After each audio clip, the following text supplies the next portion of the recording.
by the way, you're on J-Air, 88 FM, programming 24/7. Listen out, folks. Hopefully something to stimulate you throughout your day. Now, what was David Bowie's actual name? There you go. Because it wasn't David Bowie. Peter, you can jump in here. No, I can't think of it. David Robert Jones. There you go. So Bowie is a lot more exotic, but you can have a stage name. Why not? I was going to say Jones because his son, of course, is a film director, Duncan Jones. Duncan Jones, exactly. Yeah. So, but I mean, I'm not sure that too many people would know that unless they sort of Googled it.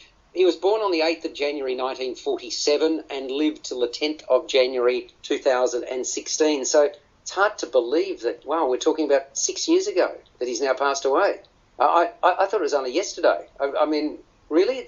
Unless my research has suggested that it is wrong, but has it been 6 years, Dave? Yeah, it has, but it feels a lot closer because, of course, he recorded so many albums that he wanted to have released after he'd passed away because he knew he was dying. So it does feel like he's still with us because we're still getting those albums. Yeah, exactly. Well, this is a documentary called Moonage Daydream, and it's on at MIF, and it will be released in cinemas in September. So it's an M-rated movie, and, well, it will be an M-rated movie at 140 minutes, so it's a long, long film. And it's unquestionable that he's a creative genius. The words safe and middle of the road, well, I'm afraid they didn't cut it with him because he was innovative. He pushed himself and he liked to live life on the edge, and he also admires others that lived a similar lifestyle. And according to what is a family-endorsed documentary, he was heavily influenced by his older half-brother, Terry, who introduced him to outsiders. Now, I didn't know about that. Did you, Dave, prior to seeing this documentary? I did, but only because I've read so many books on Bowie over the years. Okay, well, more than anything, Bowie was curious about the world around him. He travelled extensively. He never liked to feel comfortable. And to that end, he moved countries regularly, lived in quite a number of out-of-the-way places. He was spiritual and, well, his output, unbelievable, prolific, not just as a singer-songwriter. It says in this documentary, by the age of 33, he'd released 17 albums, starred in 2 feature films, appeared in a Broadway play, and was an accomplished painter and sculptor. I mean, who does that? Extraordinary. Musically, of course, he was adored and he drew huge crowds. Groupies were in tears. I thought I was watching the Beatles, not David Bowie, with some of the scenes here. Before it was fashionable to do so, Bowie declared himself bisexual because his look, of course, was androgynous, and he proudly wore makeup and painted his nails.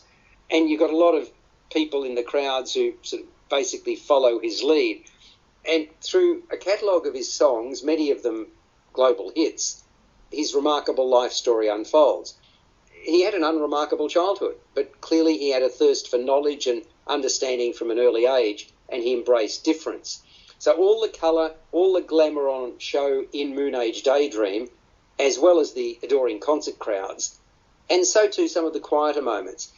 Throughout, we actually hear Bowie's thoughts through a series of interviews, and we note how his opinions changed over time. So the man that he was in his early 20s wasn't the man that he was in his mid-30s. And then, of course, life took a significant turn when he met and later married his wife, Iman, at the age of 45.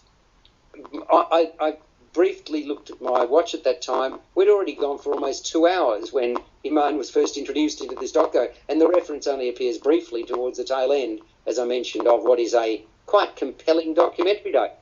Yeah, it is. It's an absolutely amazing documentary. It doesn't even feel like a documentary for most of it, and that's because Brett Morgan, who I actually sat down and interviewed this week, wanted this to be an experience for Bowie fans. He didn't just want it to be a documentary, and as a result, he's kind of cut video clips for a lot of Bowie's songs that are different to what the original video clips were. So while you're watching this film and you hear Bowie's music, you see bits of video from Fantasia and other movies and television shows and just images cut into the actual tracks.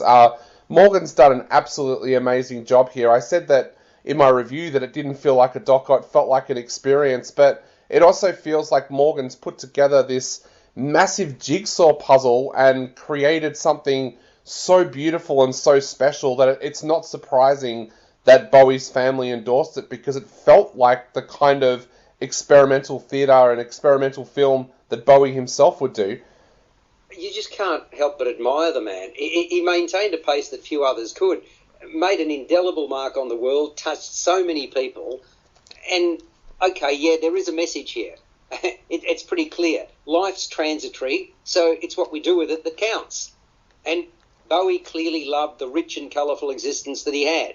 He was constantly pushing himself into areas that he knew nothing about, and then knew more about it, and then moved somewhere else, and moved on to something else. So it's quite visually arresting as a documentary, Moonage Daydream, and it's got a really dynamic score. Well, that's what you'd expect, of course. And as you said, it's written and directed by Brett Morgan. One thing I would say, the start could have been pared back, Dave. It took quite a while for us to actually hear from Bowie himself, because there were the music clips and so forth.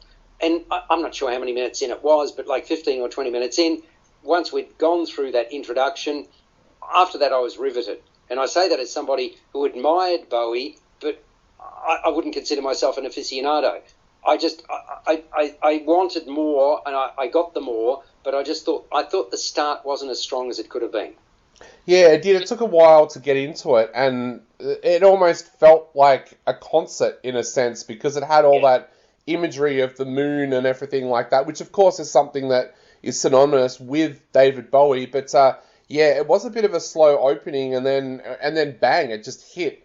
And I didn't even notice the length. I had a lot of people saying to me beforehand, "Oh, this is going to be a really long film." I didn't notice the length. I was totally engrossed and listening to every word that Bowie said, and I think that's something unusual about this film as well, is that it's a documentary about someone who has passed on, but it's narrated by them in this spectacular way that Morgan's been able to do that, and I think that makes the documentary a whole lot better. There's no sit-down interviews with family and friends saying, "Oh, David did this and David did that." Nearly all of the interviews are actual interviews with David Bowie as well, which I just think it's a must-see for Bowie fans.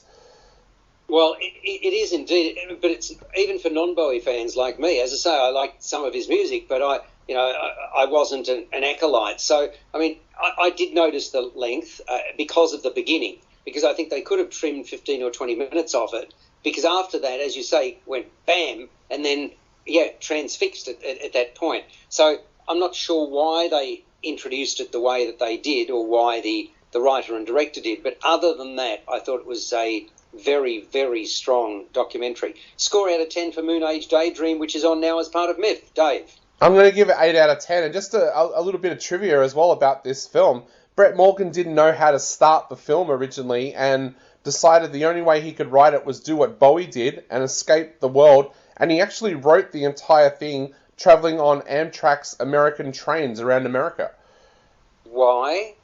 Does he like trains? No, he needed everything to be moving and everything to be changing for him by the second so that he could get into that same frame of mind as what Bowie did. So he said he cut the tracks that he wanted, made himself a playlist, and then sat on the train and listened to them and travelled, and then got the idea for what visuals would go with those tracks. Oh, okay. Now, I only want names and recommendations and brickbats and